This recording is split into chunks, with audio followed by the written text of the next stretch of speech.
Hindi na natin sa pagbubuhat mo lahat darating. Ikaw ang lahat ng ito ay purpose ka, Panginoon, Lord God. Kahit masakit, pero Panginoon, Lord God, at dahil mo kami sa kapupaya ang buhay sa iyong pinag-iwan. Salamat, Panginoon, salamat, Lord. Sa'yo ang papuri at sa pangalan ng Panginoon.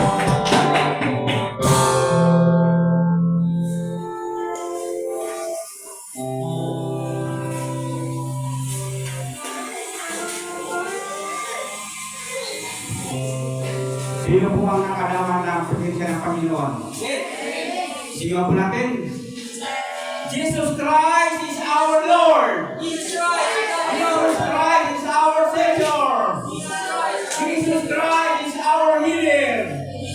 Jesus Christ is our protector.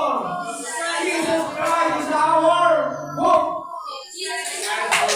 Jesus Christ is our provider.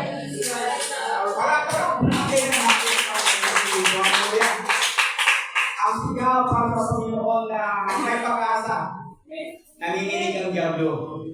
Sapat ang gusto ng diablo, alisin niyo ang pag-asa ng tao sa ating Panginoon Kristo. Pero nabibigo po ang ating kaaway. Lalo na nga po, kung hindi natin kakalimutan lagi ang sinabi ng Panginoon.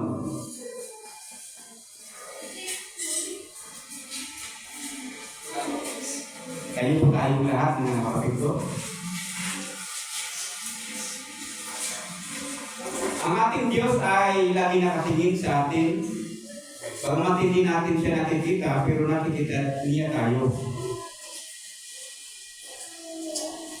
At narinig yung lahat ng ating mga sinasabi. At sa bawat sinasabi natin, doon tayo pagpapalain. At sa oras na ito, gusto ng Panginoong Diyos Ama sa pakikinig ng kanyang mga salita. Aking gagawin yung mabuti. Napatuloy natin linisin ang ating puso at hindi po tayo ng tawad. At magpatawad din tayo sa mga taong nagkasala sa atin. Tanggalin natin, alisin yung mga hindi natin kampo sa manang loob. Kalimutan at huwag ng balikan. Kalikuran at huwag ng balikan. Ito ang gusto ng ating Panginoon. Sinalangin po tayo. Mahal na Panginoon Kristo, ako'y sumasampalataya, kaya namatay sa krus, kaya sa iyong makasalanan, at ikay muling nabuhay, at ang buhay mong iyan ay buhay rin namin, Panginoon. Kaya po sa oras pong ito, humingi kami ng kapatawaran sa lahat tayong pagkakasala, sa isip, sa salita, sa paningin at sa gawa. Panginoon Kristo, pinapatawad din namin ang mga taong nagkasala sa amin, tulad ng pagpapatawad mo sa aming mga kasalanan. Panginoon Kristo, sa oras po ito, inihiling ko po na patuloy mo pong pagpalain ang bawat nakikinig mula sa loob ng church na ito, baging sa labas ng church na ito, ang bawat agbuti ng tinig na ito, iyong iligtas, iyong baguhin, iyong pagalingin kung may mga karamdaman, at iyong malayain sa lahat ng sakit karamdaman, at lahat ng nagpapahirap ng masamang espiritu sa kanilang mga pisikil na katawan, ito'y parayain mo sila, Panginoon. Naniniwala pa ako na ikaw po makapangyarihan sa lahat. Kami sumasampalataya, Panginoon. Bagamat kami nagkulang, pero ng pag-ibig mo ugan ay hindi nawawala, Panginoon. Dahil mahal na mahal mo kami, Jesus, kaya inialay mo ang iyong buhay. Kaya naman, mahal na mahal ka namin, Panginoon. Sabihin natin, iniibig ko ang Diyos ng buong puso, buong lakas, buong kaluluwa, at buong pag-isip. Minamahal ko rin ang aking kapwa, tulad ng pagmamahal ko sa aking sarili. Panginoon, salamat po sa pagkakito ang gusto mong marinig sa amin sa bawat oras, araw at gabi, ang tunay na pagmamahal at galing sa iyo, Panginoon. Kaya Lord, patuloy pagpalain mo, Lord God, ako yung lingkod na gagamitin na ipangaral ng iyong salita na malinaw, walang malito, kulang sapagkat sa aking sarili wala akong magagawa. Ikaw ang magpaunawa sa pamagitan ng iyong banal na espiritu na iniwan mo sa amin, na siya ang magturo, na siya mag-aliw, na siya patuloy magpahayag at magpaunawa sa bawat isa amin. Tulungan mo po ako, Ama, tulungan mo po bawat isa. Inihiling ko po ang pagpapala sa bawat isa. Sa pangalan ni Jesucristo ang natin magsabing, Amen. Amen.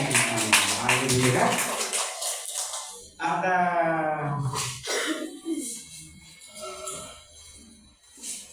balik ko ba?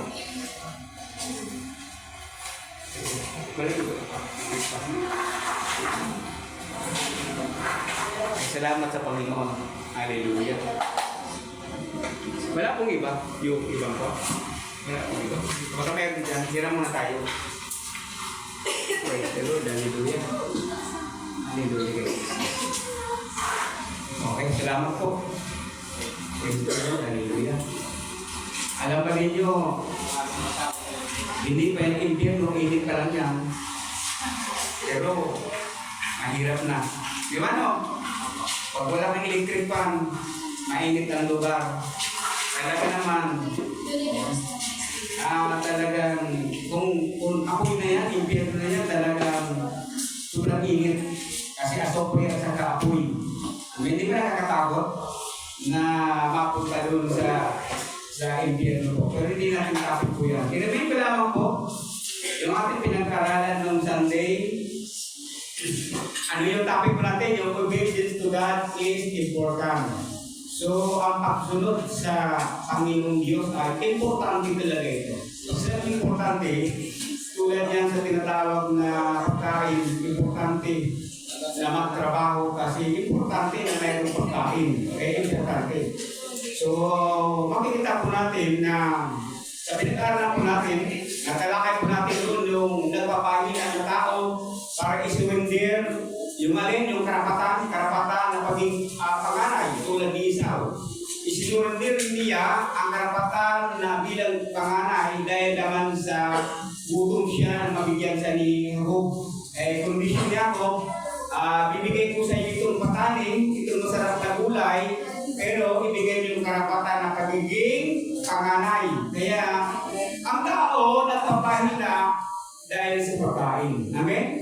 Sinusurrender, kinakalimutan ng lahat. So, i-translate ko ito, i-transfer ko ito, pinag-umpara ko ito sa isang karapatan na maging anak ng Diyos. Ang sino mang tumanggap kay Kristo, binigyan karapatan na maging anak ng Diyos. At itong karapatan ito, nakakalimutan natin ito na tayo anak na ng Diyos. Tanggapin natin sa Jesus Kristo. Nakakalimutan ko yung isurrender yung karapatan ng pagiging anak ng Diyos dahil lamang sa pangangailangan ng ating sikigura, pangangailangan ng ating pamilya, pangangailangan lahat ng material. Kaya kung minsan yung karapatan ng pagiging anak ng Diyos, aanihin ko pa ang pagiging anak ng Diyos kung ako man ay magiging gutom. So, sinundan po dito sa chapter 16 verse 2 ng Exodus po, ang ating ikukumpara, ito yung kalugtong ng Sunday, makita po natin, yung mga Israelites, ito po ay naging alipin ito ng Paraon, naging alipin po ito. At sila po ay pinangisan alipin, ibig sabihin, at sila ay nagtatrabaho doon sa Paraon. Pero wala kang problema sa pagkain, papakainin kang masasarap, pero alipin ka, susunod ka sa patakaran ni Paraon. Kaya nga alipin ang Israelites, okay, ni Paraon. At noong gustong iahon, alisin ng Panginoong Diyos ang mga Israelita doon sa pagkakalipin ni Paraon sa pamamagitan ni Moises, ay alam ba ninyo, di nila sa ilang. Okay? Di nila sa ilang, inalis sa pagiging alipin. So, ang akala ng mga Israelita, yung pagiging alipin, sila po yung mananagana. Yes? Ang sabi ninyo, mananagana. Okay. Magiging masagana. Okay. Magiging mauswag ang buhay. So, ibig sabihin, malutas yung problema ni alipin. Pero ito ang nangyari. Mga minamahal ko, nagdating doon sa ilang, nagutom po sila. Verse 2, ang sabi dito, nagkaroon pagreklamo ang mga Israelita sa buhay ni Moises, sa buhay ni Aaron. Ang sabi nga ng mga Israelita, mabuti pang alipin kami ng mga Paraon kaysa dito sa pagkaalis doon sa Egypt. Na kaysa dito mapunta kami sa ilang nagutom na kami. Hello? Narinig ko ba ninyo? Nagreklamo. Ang tao nagreklamo ka gutom na. Yes or no?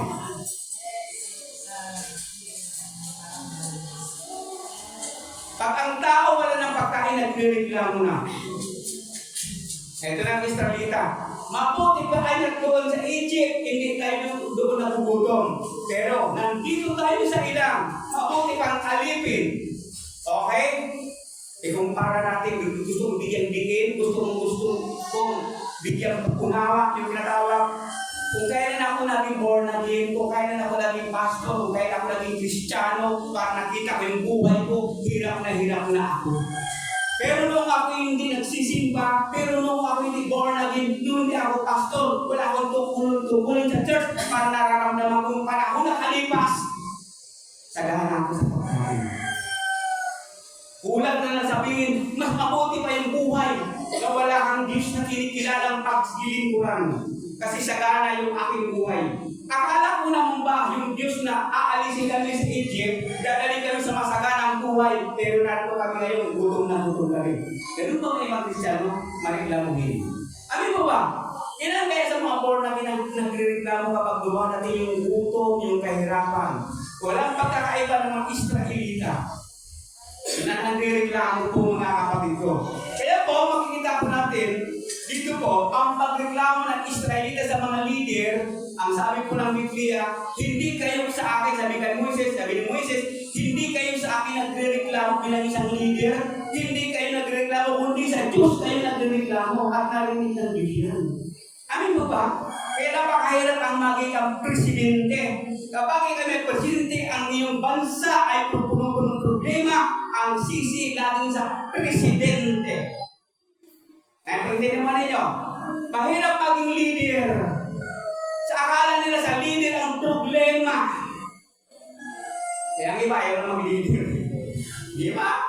Di ba ba sa Pilipinas natin? Umalis ka ng presidente. Kasi walang magagawa ka. Ang tanong, yung mga nakaraan na presidente, may nagawa pa, ahon pa sa kahirapan ng bansang Pilipinas, wala pang giyera, wala pang kaguluhan. Naging masubag pa ang bansa, wala Kahit sinong presidente, mga kapatid ko sa Panginoon. Kung hindi magbabalik loob ang tao sa Diyos, hindi mananagana ang ating bansa, Pilipinas. Ano mo ba?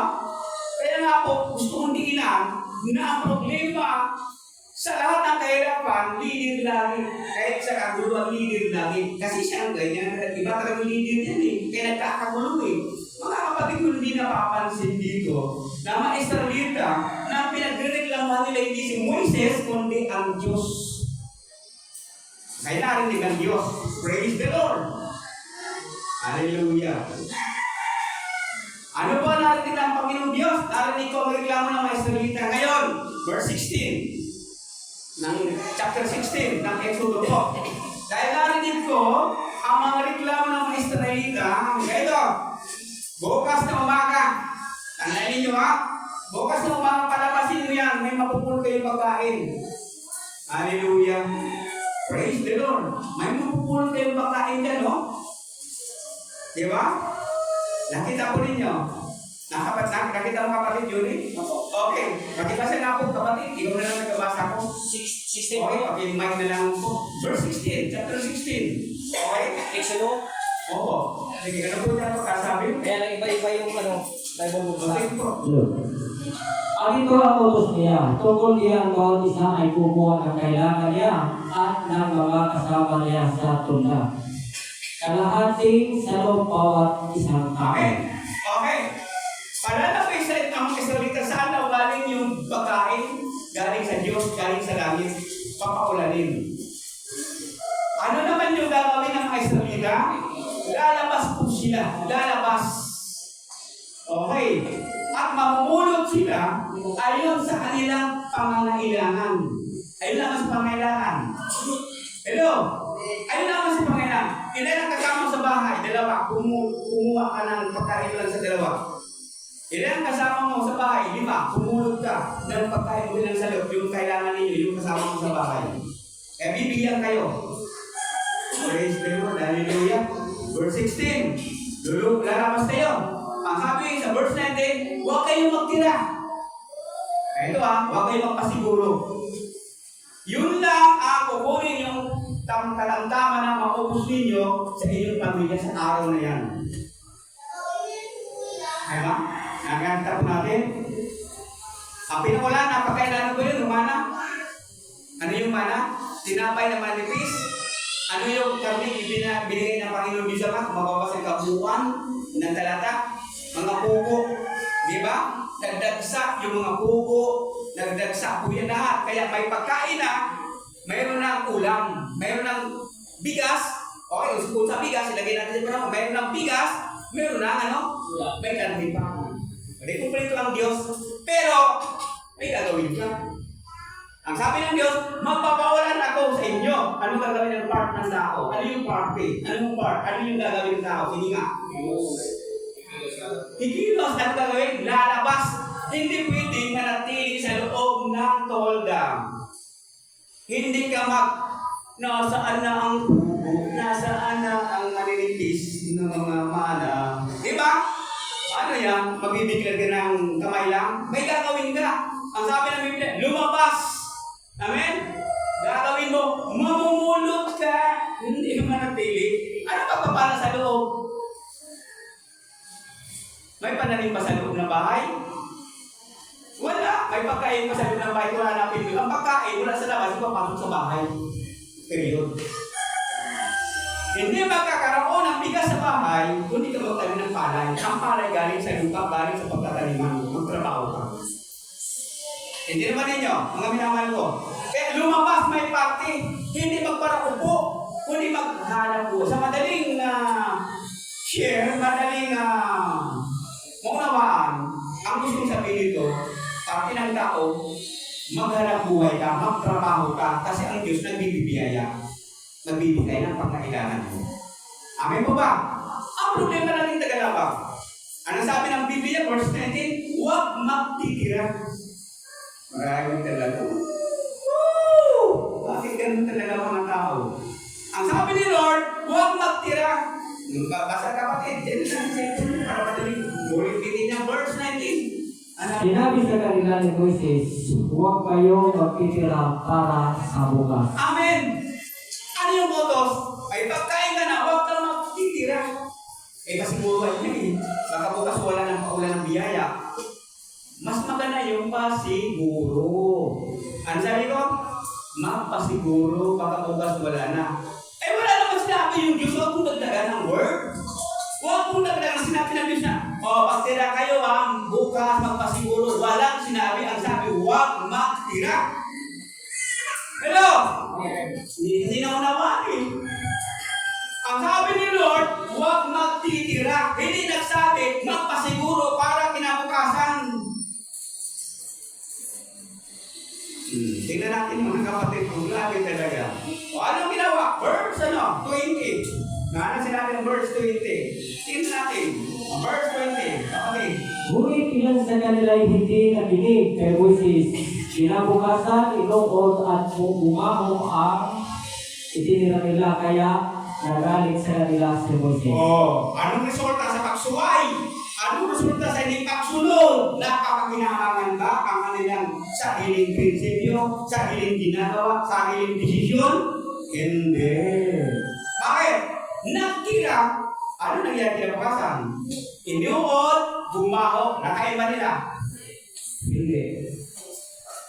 Kaya, ang tao, pag laging sumuway sa Diyos, walang biyaya, may biyaya, nahulog sa wala. Amin po ba? Pag hindi ka sumunod sa Diyos, meron kang ginawang kaparaanan na hindi kaparaanan ng Diyos, uunin yan, babaw yan, walang maginawang. Hindi naman utos ng Panginoon Diyos magtira. Ang tawag ka na sa taong ganito. Ano po? Swapang, ano pa? Matigas ang ulo? Di ba? Swapang, matigas ang ulo. Bakit titigas na may esterita? Pero ngayon, magaling din may esterita na matitigas. Hindi tayo esterita physically, pero ugali. Hello? Yung ugali, nakukuha, matigas ang ulo. Hindi natin mga matigas ang ulo. Ano nangyari? May napara? Wala po. Eto na, verse sa 22. Sige po kapatid, ano ang utos na dyan ng Panginoon Diyos Ama? Nang ikalim na araw, doble ang kanilang pinulot, isang salot para sa isang tao. Nagpunta kay Moises ang mga pinuno, kapayan at sinabi ang nangyari. Okay. Ito, pakinggan ninyo. Napakaganda po ito. Grabe Eto na. Lagi po talagang pag hindi mo gawa ng mensahe ng Panginoon, lilingahan po talaga. Eto. Unang araw, dalawang araw, tatlong araw, 4, 5, 6, ika-6. Bakit tayo parang marami dumagsa? Bakit tayo talaga? Anong ibig sabihin dito? Ang ibig sabihin niya, pumunod kayo ng doble. Doble. Ibig sabihin ng doble, iba na yung utos sa una. Yung una, yung tama lang, huwag magtira. Huwag magtira, tama lang. Makukonsumo sa inyong pamilya. Kung ilan na yung magkakasama sa isang pamilya. Pero ngayon, ika-6 na araw, doble ang inyong pupulutin. Ang tawag dyan, preparation para kinabukasan. Ano sabi ko? Preparation, paghahanda para sa kinabukasan. Kasi bukas, ika-7 araw, walang biyaya o ulan galing sa langit na pugo at saka mana na pagkain. Wala. Kaya doble. O ano nangyari? Bumaho ba o inuod? Ang sabi niya na, verse 23? Ano sabi niya? 23? 23? O 23? Nagliwanag naman ni Moises sa kanila. Ito ang utos ni Yahweh. Bukas ay araw ng pamahinga. Araw ng nakatalaga kay Yahweh. Luntian na ninyo ngayon. Lutuin na ninyo ngayon ang gusto ninyong lutuin. Ang hindi maubos ay ititira ninyo para bukas. Okay. O, itira. Di ba? Pagdating ng 24, inuod o gumaho o hindi? Hindi. O, atira ninyo ha. Ito ang utos na dapat makita natin. Pag utos ng Diyos, itira mo yan, hindi uuli niya, hindi babaho yan. Bakit? Utos kasi ng Diyos niya. Anong pagkaiba ng una na teksto? Doon, nagtira. Di ba? Inuod, hindi na pakinabangan. Kaya yung utos ng Diyos, huwag magtira. Ihanda, lutuin para kinabukasan. Huwag magtira. Hindi babaho, hindi uuli niyan. Anong nangyari? Hindi talaga inuod at hindi bumaho. Pero matigas pa rin ang ulo. Bakit matigas ang ulo, mga kapatid ko? Verse 25, 26, alam niyo mga kapatid ko, diyan. Ang sabi, huwag kayong lalabas. Hello? Huwag kayong lalabas kasi walang mapupulot na pagkain sa labas. Ano nangyari? May lumabas po ba o wala? Mayroon na naman. Tingnan mo talagang mga Israelita ko. Kung si Luis marunong magpalo, pinagparalo na yan. Di ba? Napagpagod sa pag-leader. Mapagod sa leader. Di ba no? Kaya kung mag-isip kayo mag-leader, kung wala kayong pasensya, wala kayong mag-leader. Biniwala ko kayo. Kaya hindi pwede maging presidente ang hindi maging mapapasensya. Hindi pwede kayong mamunok sa mga tao na wala kayong napakahabang pasensya. Mahabang pamumuno. Hindi kayo maging leader. Kasi pag may 100 ng libro, ang ugali ng mga libro iba-iba yan. Dahil 100 din yan. Kung may mayroon daw kapareho, baka 80, yung iba hindi magkakaparehas. Di ba nakakahirap ang magiging leader? Amen? Madali po ba? Ayan o, kaya nga sa tigas ng ulo ng mga salita, si Moises po, kung makapansin natin sa ibang mga teksto, sa sinupo na ang sabi ni Lord, kausapin mo ang bato, lalabas ang tubig. Lumahod sila sa ilang. Walang tubig na mainom. Alam niyo yung ginawa ni Moises? Yung tubod, pinalo yung bato. O doon, napagalitan ni Lord si Moises. Bakit kaya hindi nasunod ni Moises si Lord? Alam niyo kung bakit pinalo na lang? Natigas na ng ulo. Okay. Kasi tao lang, di ba? O tao lang, si Moises tao. Inalang bulo sa Bicol. Yung talagang napuot na yung isip na talagang kaagong may salita. Kung tubig ko, ayan o. Lumabas yung tubig ko. Ayan. Kung ating ililinaw, ito ipalo ko ito sa inyo, mabuti, hindi pinanong sa mga Israelita ng patatigas sa ulo. Di ba no? Mabuti. Doon na lang. Kaya ang problema, hindi masyadong naiintindihan ni Lord. Sabi ni Lord, kausapin mo yan. Kasi yung pato yan, kung i-transfer mo yan sa New Testament, si Kristo yun. Amen? Pero hindi natin dyan, hindi ang topic natin. Si Kristo yung pato. Kaya sa sobrang galit, mabuti na lang, nag-backslide si Moises. Ayaw ko na mag-leader. At titigas, ayaw ko na. Sa ibang mga pastor, nagre-resign. mga pastor, nag-resign. Ang kung itong simbahan ito, tatuloy mo ito, pasok ang simbahan na pastoran niya sa Pato. Isa kami sa mga members, bakit naparehistro niya yung church? Isa ako doon sa board deacons po, para naparehistro. Tapos yung pastor doon, matalino talaga. Nako, para nag-aaral eh. English speaking, talagang matalino siya. Nag-gobernador nga siya eh. Pero hindi yung marami, isang bayon, isang leader din. Isang binata po siya. Ngayon binata pa rin. Nag-resign, bakit? Hindi kaya mamunod. Hindi ba? Pero may sweldo siya. Magkano sweldo niya doon? Alam niyo kung magkano?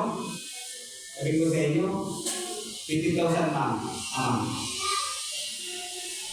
Kasi mayaman eh. Anong patayo ng church, mayaman. Ilalay lang kasama po kami. Kaya swelduhan. Pero nag-resign. Bakit nag-resign po siya? Ang sagot niya, hindi niya kaya mag-leader. Kasi magtikas talaga yung mga leader. Di ba? Kaya pasalamat kayo, may pastor AD na matyaga. Amen? So, tingnan ko yung sarili ko. Sabi ko rin mong pastor, ayaw ko lang magpastor. Unang-una niya, wala akong pinag-aralan. Unang-una niya, wala akong pera. Di ba? Wala akong pera. Kasi dapat magpastor, yung matalino, mapera ka. Kasi bawat hiling ng libro, bigay dito, bigay doon. Kasi baka hindi mo mabigyan, baka umalis sila. Di ba? Ganon. Kaya pasalamat kayo sa Panginoon. May pastor hindi na matyaga. Talaga. Kung bakit, sa conclusion makikita natin kung bakit nanatili ang paglilingkod sa Panginoon. Kaya sabi ko nga sa Lord, ang ibibigay sa akin ng Panginoon na matupa yung kaya ko lang. Hindi ako bibigyan ng Diyos na hindi ko kaya. Amin po ba? Hindi na ninyo. Hindi ako bibigyan ng Diyos na hindi ko kaya. Si Moises ganun din po yan. Okay. Ang sabi po rito sa verse 26-57, balikan natin yung talata, mayroon lumabas ay kapitong araw, pero mayroon bang napulot? Wala. Walang biyaya. Kaya super talagang tigas talaga ang ulo ng mga Israelita. May lumabas po po mga kapatid ko.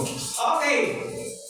Mga pinamahal ko, sabihin natin, Old Testament pastor yan. Old Testament yan. Pastor din ang pangaral mo. Okay. Mapapansin natin, ilang araw ang isang linggo? Sagot? 7. Tama po 7. Ilang araw pwede ipagtrabaho ang tao? 6. Ilang araw ang para sa Diyos na hindi ka lalabas?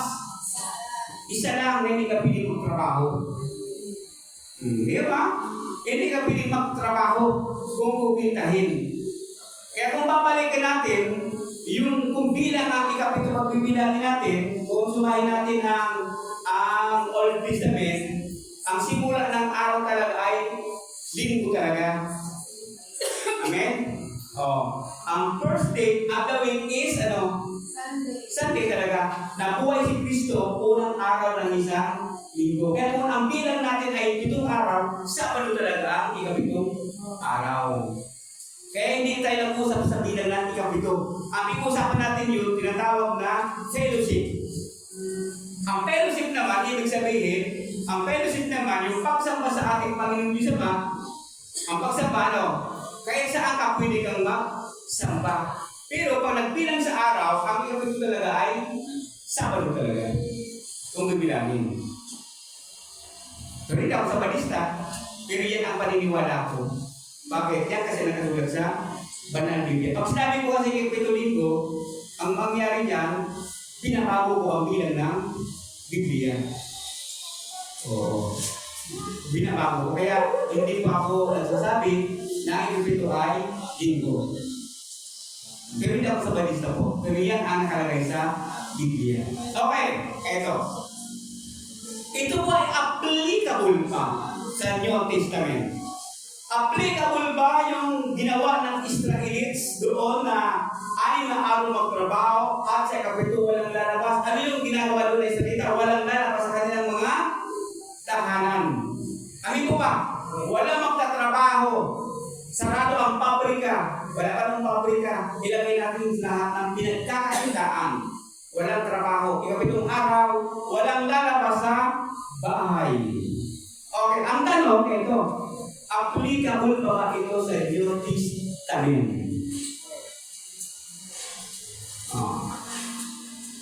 Basahin po natin yung Testament. Kung applicable pa, itong sinabi sa Exodo. Gawa 14, chapter 13, 42. Basta po sa inyo ang gawa. Kung applicable po yan. Sige po. Basta kapatid, sabi mo sa gawa. Gawa 13, 42. Sabi mo yan. 42. Okay, sabi po ito, basahin ko. King James po ito. At pag-alis nila ay kanilang ipinamanhid na salitain sa kanila ang mga salitang ito sa Sabat na susunod. Araw na salitain muli sa susunod na araw ng Sabat or pamamahinga. Next, Sabat. Anong ibig sabihin dito? Nagkaroon pangangaral ang mga apostol. Pangangaral. Nag-request ang tawag dito. Nag-request, nakiusap na muli silang pangaralan ng mga apostol. Hindi naman ninyo. Nag-request ang mga tao, nakiusap ang mga tao na muli silang pangaralan ng mga apostol sa susunod na susunod na Sabat. Susunod na araw na pumahinga. Bakit hindi araw-araw? Ang sabi doon, sa susunod na araw na yan, ulit mo kaming balikan upang pangaralan. Nag-iusap, nag-request. Amen? Okay. Next, ang sabi po rito, 44. Matay na 44. At nang sumunod, okay, dumaan ang isang linggo. Na malinaw ano ba ito? Nangaral ako. Nakiusap, bumalik ako muli sa araw na ito para muli akong mangaral. Ito na, verse 44. 44. At nang sumunod na Sabat ay nagkapipon halos ang buong bayan upang pakinggan ang salita ng Diyos. Okay, dumaan ang isang linggo, pagtapat ng araw ng Sabat, muling bumalik ang mga apostol para mangaral. Anong pagkaiba ng Exodo sa Lumang Tipan at sa New? Ito, pakinggan ninyo mabuti, ililinaw para maliwanag. Ang pagkakaiba sa inyo, kasi noon, araw ng Sabat sa Exodo po, ang mga tao, walang lalabas, walang maglalabang, walang mamumulot ng kahoy, walang manganganap ng pagkain, paghahanda, na maghanap na yung pagkain para kinabukasan, magkulong kayo sa bahay bilang pagsamba sa Diyos. Sa bahay lang ninyo, sa tolda kayo manatili, doon kayo magpalipas ng maghapon. Para sa kinabukasan, ulit kayo lumabas para magtrabaho. Hindi naman ninyo. Ang pagkakaiba sa inyo, ito, lumabas ang mga tao at pumunta sa isang lugar na pinagtitipunan ng mga tao upang ipangaral ang mabuting balita. Ano yung pagkakaiba, kapatid ko? Lumabas na, correct. Nandun na. At ano ginawa sa paglabas? Nakinig ng magandang balita. Hindi nagtrabaho. Hindi natin yung mga kapatid ko. Hindi lumabas para maglaba. Hindi lumabas para mangahoy. Hindi lumabas para mamalingke. Hindi lumabas para pumasok sa school. Hindi lumabas para mag-drive. Hindi lumabas para magbiyahe ng jeep o anuman hanap buhay na pagkakitaan. Hindi lumabas dahil naarkila ang sasakyan. Hindi lumabas dahil may upa siyang pagkakakitaan. Hindi. Lumabas sila para pakinggan ang salita ng Diyos. Malinaw na malinaw po yun Pero ngayon, ito, kaya ang tanong, binago ba ang old sa inyo? Sa pagtitipon, sa paghahanda para sa Diyos, walang binago. Ang binago doon, kasi sa old, sa bahay ka lang magsasamba. Walang pakikinig. Pero kung basahin mo ang kabuuan ng Biblia, tuwing araw Sabat, binabasa ng Moises ang salita ng Diyos. full gas grade, pag-aaralan natin ang buong kasulatan. Sa Old Testament, nakalagay po dyan na pagsapat kahit si Moises nagbabasa ng mabuting balita. Kaya kahit sa New Testament, hindi binago yun. Ang mga tao nagtitipon para pakinggan ang salita ng Diyos. Pero na yun, ano nangyari ngayon? Natatalo. Ano yung topic natin? Obedience to God is important. Kaya yung ating pagkakagutong, pangailangan ng school, eskwelahan, bata, anak, lahat ng pangailangan, dahil wala tayong pagkain, isinusurindir. Yung pagsunod sa kaloob ng Diyos para mag-income, para maghanap buhay. Ano yung kailangan ng tao? Bakit nagpapahina? Pangailangan. Nakuha po niyang ibig sabihin? Ang pangailangan ng tao, piling lapagin ang kautusan ng Diyos dahil sa pangailangan. Kaya tanda natin, obedience to God is important. Kaya kung importante talaga ang pagsunod sa Diyos, preparation.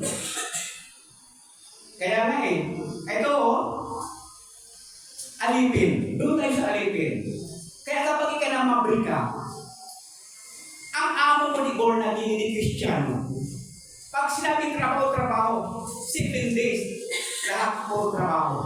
May magagawa ka ba? Wala. Bakit? Alipin ka nila. Ang amo mo ni Kristiyano, magtrabaho ka. Sumukay ka. Pag sumay mo, pag hindi kinahabagan ka ng amo masulit, tanggalin ka. Hindi ka magtanggalin. Nasa isip mo, nasa puso mo.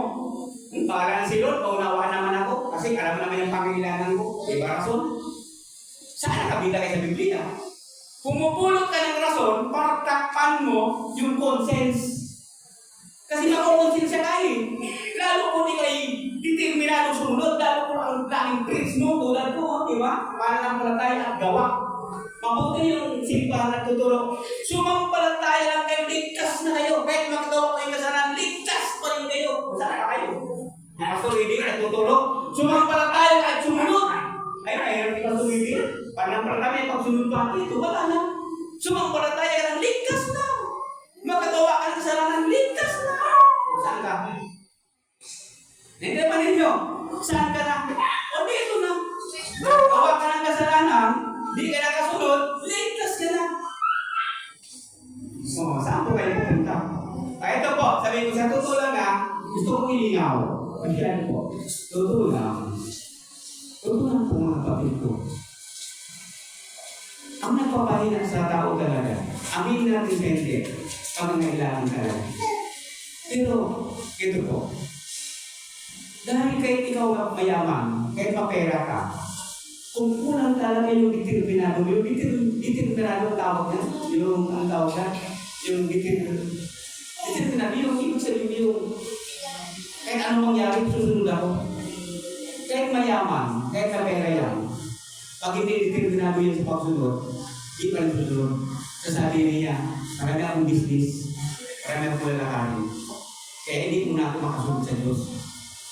Lalo na, yung mayaman ka mapera, hindi nakasunod, how much more yung walang pera. Yung mayaman nga sa aming pagkain, hindi nakasunod dahil sa business, dahil sa hanap buhay nila.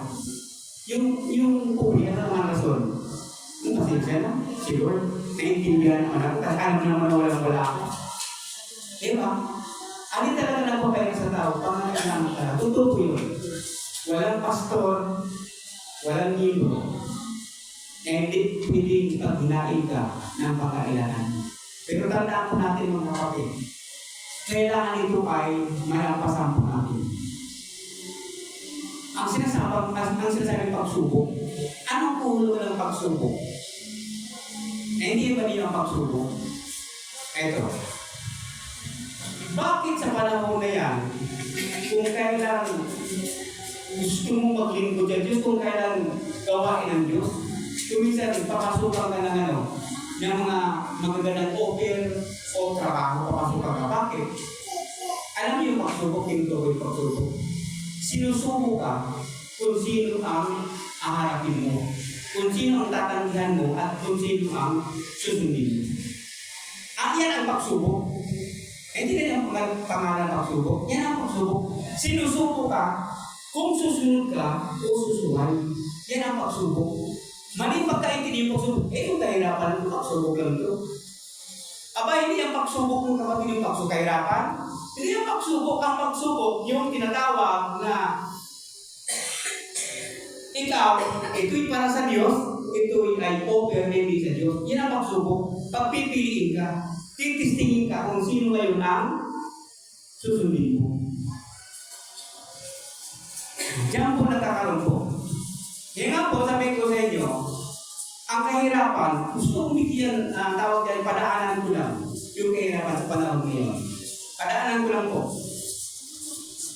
Ang kahirapan sa panahon ngayon, kung bakit tayo naghihirap, hindi ito dahil tamad.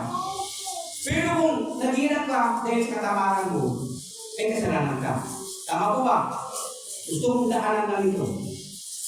Ang paghihirap natin ngayon sa tao, kung bakit kulang tayo sa financial, bakit nag-fulfill ang sagot, masipag naman tayo, araw-araw tayo tumuluwas, tumatrabaho, minsan araw-gabi nagtatrabaho. Ang tawag din masipag ka, pero nagkukulang ka. Kaya yung naghihirap ko ng nagtatrabaho, yan ang katamaran, hindi yan ang acceptable. Ito po yun. Tingnan po ninyo mga kapatid ang iyong mga anak buhay. Lahat pa tayo may hanap buhay. Tama. Tanungin ko po kayo. Sa isang araw, ilan ang kita ninyo? Nakita kayo ng 1,000? Wala. Nakita kayo ng 500? O kung meron, 500. Nasaliksik ba ninyo sa araw na yan, ilan ang gastos ninyo? Hindi ba? Nasaliksik ba ninyo kung ilan ang gastos ninyo sa isang araw na yan? O saan kayo pupulutin? Di ba? Nag-income ka ng 500, nagastos ka ng 700. Saan mo ginawa yung 7? Eh, 200 pala. Ito kami. Nasa ko dyan. Nag-income ka ng 500, nagastos ka ng 700. Ang tanong ko, saan mo ginawa yung 200? O kami. Puso ka ba yan? Kung bakit tayo naghihirap, hindi sa katamaran, dahil nagkatrabaho tayo, sa income po natin. O, saan ang sisi? Presidente ang sisi? Saan ang sisi? O, sige, palawakin natin. Saan? Sa mga senador? Saan ang sisi? Kung bakit nagkagaling po tayo, mga kapatid. Amen? Pero hindi natin yung pagbabagitin. Gusto nyo magsiminar po tayo kung paano niya malulutas. Amen? Amen po, usapan po natin dito sa tekstong ito na huwag tayong lawang ipagpalit natin yung ating paglilingkod sa Diyos dahil sa material. Amen po ba? Huwag natin ipagpalit nawa. Nawa, magkaroon kayong paninindigan. Okay. Next, ang sabi po rito. Dito po, makita po natin na walang pagkubagong continuous yun. Kaya tayo ngayon, umalis sa bahay. Pumupunta dito sa pinagtitipunan natin para ganapin ang mga paglilingkod sa Diyos. Tama po ba? Galing sa bahay, pumupunta dito sa church nito, at dito tayo gumaganap ng pagsamba sa Diyos. Next, ang sabi po rito. Alam mo ninyo mga kapatid ko, sa verse 20-24 ng gawa, napakaganda po ito. Hindi na po tayo pasok sa tungkulin natin sa Panginoon Diyos. 20-24. Okay. Ikaw at ako, galing sa bahay, pumupunta sa church, upang magsamba sa Panginoon Diyos sa iba't ibang paraanan na tungkulin sa ating Panginoon Diyos. Verse 24 ng chapter 20 ng gawa o Acts. Okay, basahin ko po, pakinggan po ninyo. Datapwat, hindi ko minamahal ang aking buhay. Dali sa Bible ninyo. Datapwat, hindi ko minamahal ang aking buhay. Nawaring sa akin ay mahalaga. Ibig sabihin, walang halaga yung buhay niya. Hindi niya minamahal yung kanyang sarili. Ibig sabihin kay Paul. Eto, maganap ko lamang ang aking katungkulan, ang tungkulin, at ang ministeryong tinanggap ko sa Panginoong Hesus. sa pagpapatutuo ng Ebanghelyo ng biyaya ng Diyos. Okay. Tungkulin. Bawat isa sa atin na sumasama sa Diyos may tungkulin po tayo. Tama po ba? Inipili mo lang ang tungkulin. Buwat sa miyuro. Lahat may tungkulin. Ilagay mo man dyan sa katawan natin. Ang part ng ating katawan na pagkarami. Tama po ba? May ulo, may mata, may tenga, may ilong, may bibig, may kamay, may paa, etc. Marami na parte ng ating katawan. May parte ba sa katawan o walang halaga? Correct. Wala. Lahat ay mahalaga. Lahat mayroon ginagawang ginagampanan sa ikaganda ng ating katawan. Tama po ba? Ikagaganda. At lahat ng itong part na ito sa ating katawan ay dapat ito ay maglingkod sa maayos na kaparaanan at kinalulugdan na may-ari ng katawan. Ang Diyos. Diba? Kaya sabi ni Paul, walang halaga yung aking buhay. Mas mahalaga sa akin ang tungkulin na ibigay sa akin ni Jesus. Malinaw po yun ha? Okay? Ano ba yung tungkulin ni Paul na tinayap sa Panginoon Kristo? Sige ako. Ano yung tungkulin? Ang mangaral, maghayag ng mabuting balita. Alin na mas mahalaga sa kanya? Tungkulin o buhay? Yan. Pero mga kapatid ko, yung obligasyon sa Diyos, yung pagsunod sa Diyos, yan ang pinakamahalaga kaysa buhay. Grabe po. Handa pa natin i-aral yung ating buhay para sa Diyos. Parang hindi yata. Ano ang last word sa pambansang awit? Mamatay na dahil sa'yo. Nang mamatay ng dahil. Alin na mas mahalaga? Yun nagpakamatay dahil sa bansang Pilipinas. Alin na mas mahalaga? Yung buhay niya? O dahil doon sa bansa? Dahil sa bansa. Walang mahalaga ang buhay niya alang-alang sa bansa. Inan mo mga army. Di ba? Mga sundalo. Alam niya ang kalaban niya may mga bali, may mga bomba, may mga espada. Bakit lulusubin mo ba? Alam mo na yung pupunta ng kumatayan, bakit lulusubin mo ba? Sige nga po kayo. Dahil ba yan sa tapang? O sabi natin, sa tapang mo ba? O dahil doon sa kanyang tinanggap na tungkulin. Tungkulin. Nang mamatay dahil sa pagkipaglaban dahil sa bansang Pilipinas.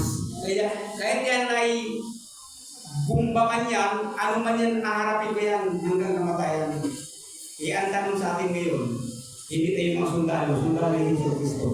Sundalo tayo ng Panginoon, may tungkulin tayo. Handa ba natin ibigay yung ating buhay alang-alang sa Panginoon Hesus Kristo? Inalay natin ating buhay. Yung pagkama naman yung mag-alay. Yung sundalo nga nag-alay sa bansang Pilipinas, pero kayo hindi mag-alay ng buhay tayo kay Kristo. Hindi ba naman mo yan? Pero kapag ikay nag-alay na ng buhay kay Kristo, na ako sabihin ko sa inyo, dumating man ang kawalan, yung gutom, na kung may pastor pa kung kakilala, maniwala po kayo. Gusto niyo malaman kung sino yung kakilala ng pastor? Natakon, nakadistino siya sa Daraga Albay, Daraga. Ito sa amin, may anak po siyang 3, walang pagkain. Gutom na gutom pero Sunday yun pero sila. Anong ginawa? Hindi nagkaisip ka ng buhay. Hindi. Fasting po sila pala. Yung mag-asawa, fasting. Walang kinain. Yung mga anak, maliit pa, pinag-fasting. Pero hindi masyado pinaupo sa bangko. Doon sa kwarto. Bakit? Kasi mahalaga sila tayo, gutom na gutom na. Amen? Mahalata po sila. Ayun, natupad po nila yung kanilang tungkulin. Nag-preach po siya, tapos nag-fasting, talagang walang pagkain, kung ano, gutom na gutom, walang inasahan na, pagkukunan ng pagkain. Wala talaga eh. Wala siyang mapagkukunan. Alam niyo yung nangyari? Ito. bago yung church, may sakit. Yung tao na may sakit na yun, papunta sa pag-check up, magpapadoktor. Pero nung tapos na ang lingkod ng Diyos, nagtawag ng prayer. At ang sabi, sino ay sakit karamdaman sa inyo? Maniwala kayo, papagaling kayo ng Panginoon Kristo. Yung taong yung po may sakit, lumapit sa unahan at pray. At tapos po siya mag-pray. Ramis po, istan po yun. Naramdaman niya gumaling po siya. At kung siya ay gumaling po mga kapatid, natutoo, ramdam niya magaling na siya. Ang sabi niya, ako kaya mga kapatid, naramdaman ko magaling na ako. Papunta ako ay sa pagpapacheck up sa doktor. Pero dumaan ako dito sa gawain. Dahil ay itong pera nito pagpapacheck up, hindi ko lang gagasusin para ibigay pa sa pagpapacheck up. Kasi magaling na ako. Ibibigay ko na lang pastor. Hindi po tayo pastor. Ibinigay yung pera. Ano nangyari po mga kapatid? Yung pastor po na pasting, matimaan na nagutom, nagkaroon po pambili ng pagkain. Bakit po? Ipinaglaban niya yung kanyang tungkulin sa Diyos na talagang dapat gampanan niya at sundin niya ang kalooban ng Panginoon. At bahala ang Diyos magbigay ng biyaya. Nagkaroon po siya ng biyaya. May po panindigan ninyo. Ano ibig sabihin po sulitin? Panindigan natin yung ating tungkulin. Huwag kayong aatras. Amin po ba? Huwag kayong aatras. Sabihin ko sa inyo, buwag kami nakamaliit. Ilagay natin, nag-aupo. O, nandiyan kayo sa mungko, nag-aupo kayo. Wala ba kayong tungkulin? Ano ang ginagawa ng kuwi? Upo ka lang. O, di ba yung tungkulin? Kaya nga may bangko, yung tungkulin ko yun. Upo ka. O, tungkulin ko yan, o. O, sasabihin mo, wala naman ako silbi-ligo sa church. Ano yung mga naman, di ba ako nagagamit? Pwede ba upo ka lang?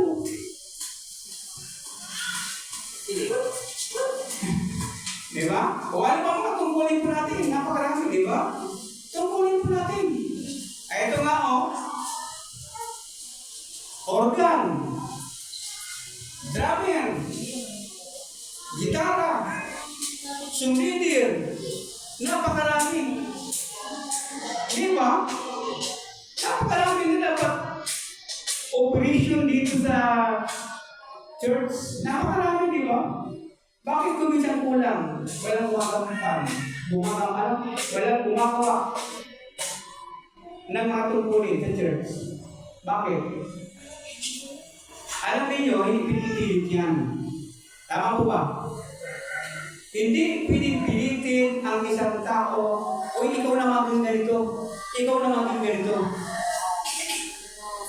No. Hindi po.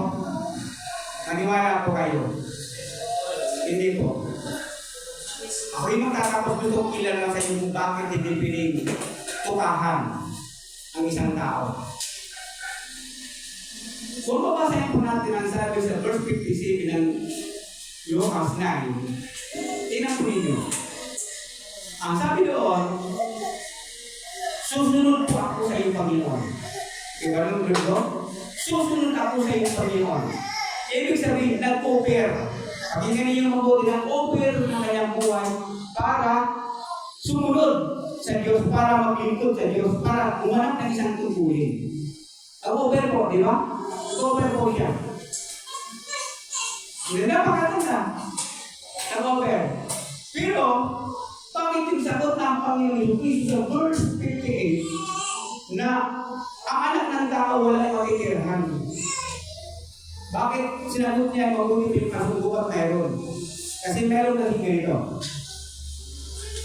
Nag-offer na kanyang paglingkod sa Panginoon, kaya ito sinabi niya, discourage po siya, na kung susunod ka sa akin, na kung mahirap sumunod sa akin. Ang akala, kaya dito makita yung puso ng tao, ang akala niya, meron siya magandang makukuha doon sa pagsunod sa Panginoon Kristo. Kaya dito makikitestin po natin, susunod ako ay niya kapag may sundo. Pero kung wala akong sundo, ano makapala ko? Diba? Akala pa kanyang paglingkod sa Diyos, may magandang buhay. Wala mang maraming magandang buhay, kaya i-discourage po yan. Ang Panginoon sa Kristo. Akala mo, maganda ang pagsunod sa akin, mabuti pa nga ang mga hayop mayroon tulad, pero ako walang pagtutulungan. O, kung di ka susunod sa Kanya, i-discourage ka, ganun pala, hindi na ako susunod. Diba? Pero ang isang tao nag-offer ng buhay, ito ang sagot, Panginoon, kahit wala kang tirahan, basta susunod ako. Kahit wala ka rin, basta susunod ako, offer talaga yung aking buhay para sa iyo. Di ba napaganda? Amen po ba? Hindi rin, mag-offer ka na walang anuman na kapalit. Tanda po natin, mag-offer ka ng buhay mong paglingkod sa Diyos na walang kapalit na material na bagay. Ika'y sumusunod sa Diyos, ika'y naglilingkod sa Panginoon, dahil ano po? Dahil ano, gusto mong maglingkod sa Panginoon. Dahil ikaw ay tunay na sumusunod, importante ang pagsunod sa ating Panginoon Diyos. Importante, kaya sumusunod ka. Walang bagay na material na gusto mong makuha sa pagsunod mo sa Panginoon. At kung mayroong manigalo ang Panginoon, hindi kondisyon, bahala si Lord darating. Amin mo pa? Bahala tulad ng pastor na yung bahala si Lord mag-give na lang sa akin. Dagdag doon sa pagsunod ko. Kaya, seek ye first the kingdom of God, and His righteousness, and all these things shall be added unto you. Kaya, inuna mo ang Diyos, priority ang Diyos sa pagsunod, yung lahat ng pangailangan mo, bahala ang Diyos magbigay sa akin. Pero hindi na una yung conditional. Susunod ako, pero ako ay bigyan mo ako ng ganito. Ano po ang ibig sabihin po ito? Kaya po mga kapatid ko sa Panginoon Bisama, gusto ko ipakita sa inyo na mas mahalaga talaga ang pagsunod sa ating Panginoon Diyos kaysa ating buhay. Kaya pag hindi pa rin inialay ang Panginoon kay Kristo, hindi natin magagawa po ang lahat ng ito. At yung tungkulin natin sa ating Panginoon Diyos Ama, ang tawag dito ay ibabaliwala po natin ang lahat ng ito. Ibabaliwala po natin ang lahat ng ito. Tandaan po natin mga kinamahal ko na kung inaakala natin ang nagbigay sa ating tungkulin tao na tayo maglingkod, sayang man lang yan. Hindi na ba ninyo? Ako, pag alam ko na ang nagtawag sa akin ay tao lang, bakit ako mangangaral? Bakit ako maglilingkod sa magpapastor? Ano mapapala kung tao lang pumili sa akin? Atras na akong susurrender na ako. Bakit? Tao lang eh. Kaya kayo po, tanda niyo mabuti. Kung ang akala ninyo tao lang ang nagbigay sa inyong tungkulin, atras na po kayo. Masasayang po masasayang ang paglilingkod ninyo sa Diyos na hindi namin accept ako na ito talaga yung tungkulin mo. Hindi naman yung mga naman ko. Totoo po yun ha. Kung inakala niyong tao lang, huwag na kayong magtutuloy. Sinasabi ko sa inyo. Atras po kayo. Pero, pag malinaw na malinaw pa sa bulang kristal, sa isipan niyo ang Diyos nagtawag kay tungkulin na yan. Kahit magupo kayo sa bago, malinaw na malinaw sa isipan niyo Diyos ang nagtawag, huwag na kayo magpapalipan ng buko sa bago kung kayo na. Bakit? May magpapala kayo matatarma sa Diyos. Amen? May magpapala po kayo. Sapagkat ang Diyos ang nagbigay sa inyo ng tungkulin. Ang sinasabi ko po, yung hindi malinaw ang inyong ginagawa, nasa Diyos kayo, ng lingkod, o tungkulin galing sa inyo. Huwag na huwag po. Tanda natin, last conclusion ko, magtatapos na ako. Kung clear at klarado, mabuti masyado sa ating isip na Diyos na nabigay, ipaglaban mo ang tungkulin mo. Amen?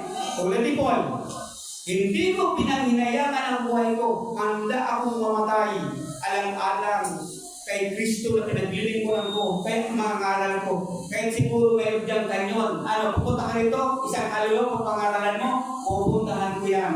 Kahit barilin mo ako, basta't mga ngaralan ko, nang mamatay dahil sa pagtubad ko sa tungkulin na tinagal ko kay Kristo. Tayo po tayo na. Walang makakaharang, walang makakapagbigay ng anupaman hadlang.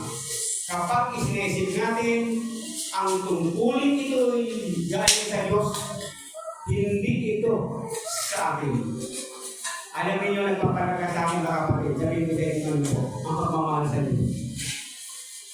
sabi ko sa inyo, kinakanta ko, sinasalita ko, ang sabi ko, Lord, mahal na mahal na mahal na mahal kita, Panginoon. So, pagpamahal ko sa Panginoon, natouch ang puso ni Lord. Niyakap ko ako ni Lord. Totoo yan, nananayin ko ako. Nagpapatugtog ko ako ng Christian song. So, napakaraming tugtog ng Christian songs ang pinapakinggan mo. Isang kanta na bigay sa nagtitig sa puso ko. Yung pagmamahal ng Diyos. Sabi ko, Lord, mahal na mahal kita. Maniwala kayo sa hindi mga kapatid, ramdam ko nung bigyan ako ng Diyos. Yung pagyakap ko sa Diyos, niyakap ko po siya sa pamamagitan ng pagmamahal. At tumulo ko ang luwa ko. Damdaman ko yung pagmamahal ko sa Diyos, pagmamahal ng Diyos sa akin. At yung po sa pagmamahal ko sa Panginoon, sinabi ko sa Lord, hanggang namatay ang tungkulin binigay mo sa akin kagampanan.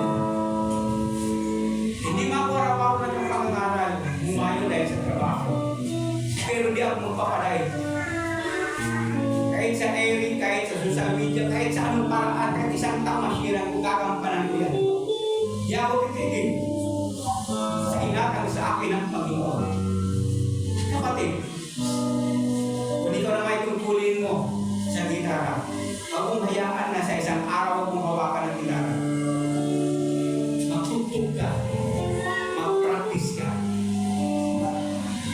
Kasi doon ka mabibless, doon ka mabibless ni Lord. Mabibless ni Lord sa ginagawang pagtupad ng tungkulin. Pero kapatid, kapag every Sunday lang hawakan mo ang gitara, hindi tama po yun.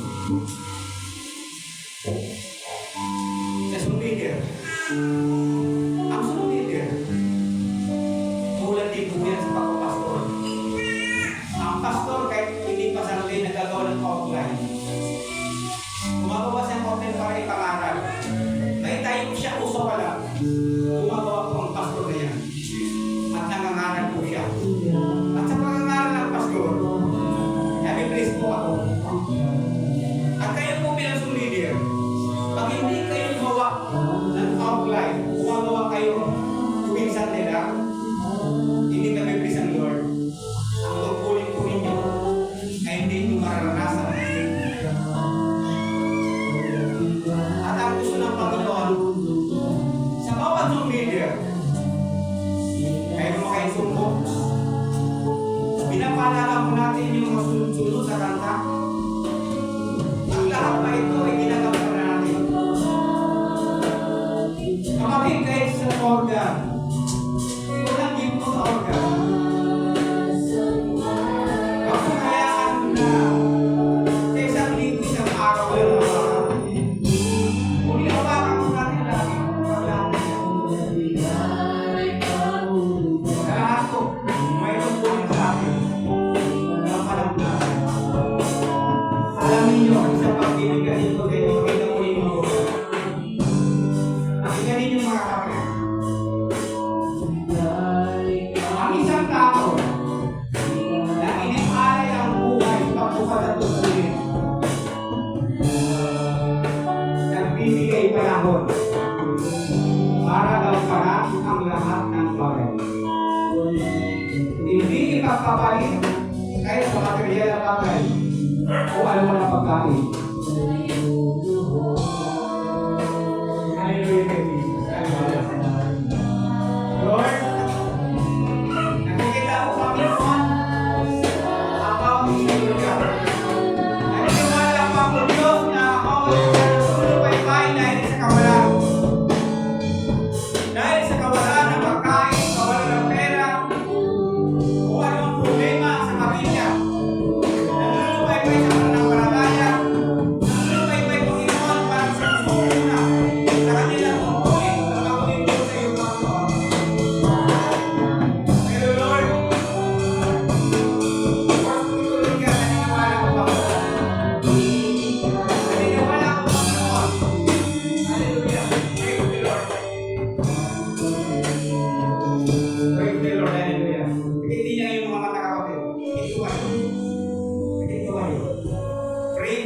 personally prayer. Sige po, pray po kayo. Sabihin niyo sa prayer niyo sa Lord. Itong tungkulin kong ito, gusto kong gampanan na may katapatan, may pagmamahal, at hindi ko ipagpapalit ang tungkulin kong ito sa material na bagay o kanino man. Handa kong ibigay ang aking buhay hanggang kamatayan. Maganap lamang ang aking tungkulin na tinanggap ko sa Panginoon. Kapatid, kung yan ang prayer ninyo, 100% hindi ninyo piling hindi gawin ang tungkulin niyo sa Diyos. At ito ang prayer ko ninyo. Panginoong Diyos, salamat po marami sa bawat isang nag-pray, sa bawat isang tanggap ng tungkulin, sa bawat isang Panginoon nakinig ng salita mo, naway ito'y maging pagpapala, maging kalayaan, maging kalakasan sa bawat isa, Panginoon Diyos. Salamat po. Lord, tulungan kami ng lahat ng ito'y pagpapalaan namin sapagkat napakahalaga ang pagtupad namin sa aming tungkulin ang pagsunod sa ating Panginoon Diyos. Salamat po, Lord God. Kaya naman, Lord God, pinupuro kita, sinasamba, dinadakila, at inuwalhati kita, Ama. Ito po'y panalangin ko sa makapangyarihan. Panalangin namin lahat, kapinating panalangin namin sa pangalan ng aming mahal na Panginoon Kristo, ang natin magsabi. Amen.